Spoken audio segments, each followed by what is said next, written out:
36 days. Yeah, 36 days till the big guy comes. I better get to work.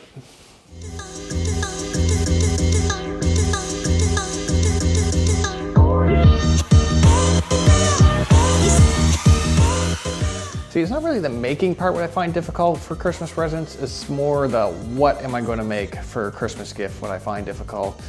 And, you know, I go through Pinterest and I look at all the woodworking ideas on there, and it's just, I think what I got to try to remember is, you know, if I'm making it, they're going to like it. It's not so much the fact that they personally actually need the gift. It's more that I took the time to actually make them something, and I think that's what goes a long way. The idea is simple. It's just going to be a serving board. It's going to be out of walnut because, you know, I got a bunch of this walnut laying around, but I still haven't figured out the design. That's going to be the tricky part, because if you go on like Pinterest or wherever to look, there is a ton of possibilities. So I got to figure out how I'm going to design this cutting board to make it at least somewhat unique and personalized.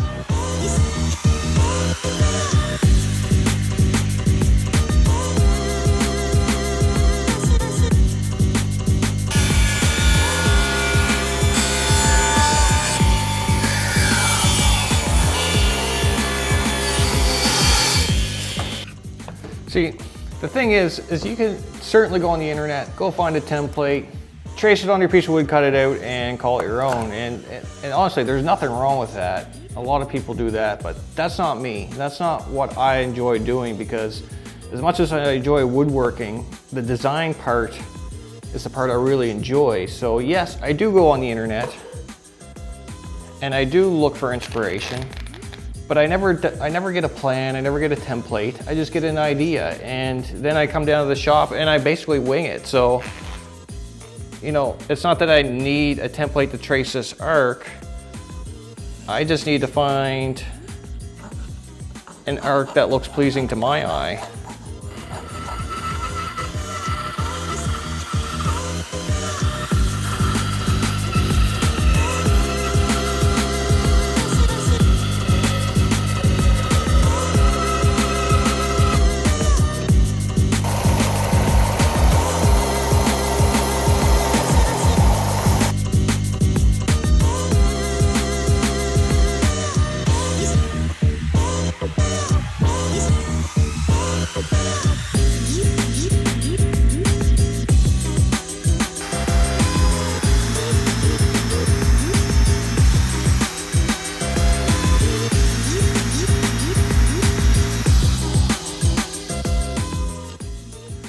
So there's basically two main ways people go about design. That's either they sit down at a computer or a piece of paper and they draw in great detail what they're going to make, and then they have a good set of plans to go off of when they hit the basement or the workshop. The other flip side of that is no plans whatsoever. They go in a shop and wing it and hope for the best. And I usually fall into that category. I do draw some stuff occasionally, but for the most part, I just like coming down here and starting to build. And sometimes that pays off, sometimes it doesn't. And right now is a prime example of why it doesn't pay off, because I probably would have caught this had I drawn this out to begin with. I had this great idea of putting this handle on the back side, or a spot relieved for your hand. And I would do it in the shape of my fingers like that, because, you know, that's kind of cool, right? But what I didn't think of is I'm left-handed. Most people are right-handed. It doesn't really work that way. I think most people are not going to hold the tray like this. They're going to hold it like this, because there's going to be a handle on this side. I haven't built that side yet. So yeah, I think the easy fix is to just kind of make this rounded out and lose the little finger imprints. Not a big deal, I guess. But all right, so if this is your first time here and you love watching people make stupid mistakes, like, this is definitely the channel for you. Why don't you just go ahead and you know, hit that subscribe button while I try to make this mistake go away.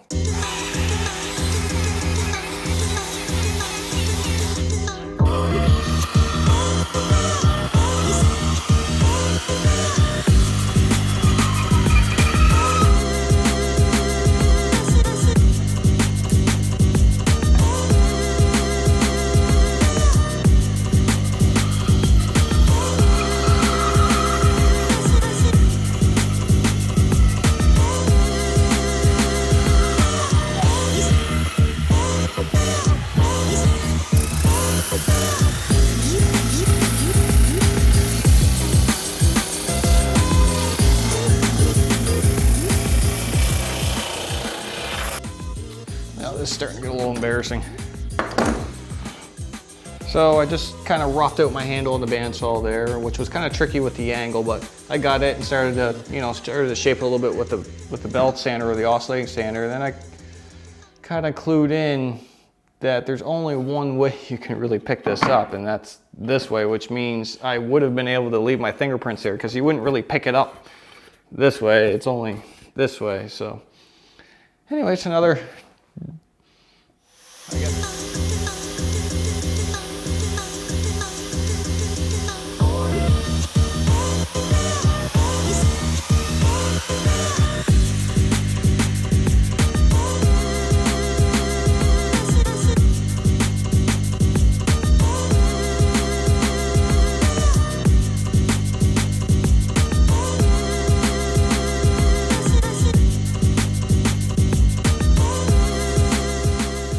All right, so we got the design all done, and I think it looks pretty cool actually. Like, it took a long time to sand and shape that handle, but I think it was worth it. It looks pretty sick.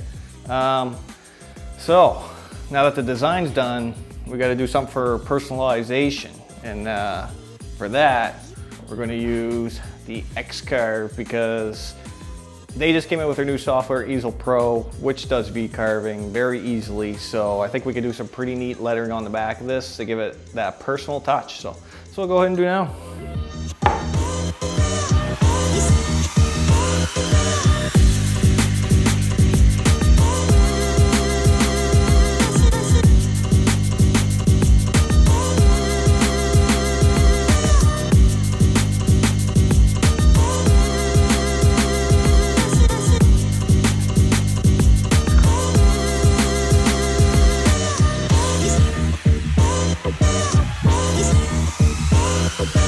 Alright, all done. What do you guys think? If you like it, hit that thumbs up button. I personally really like it. I think she'll like it too.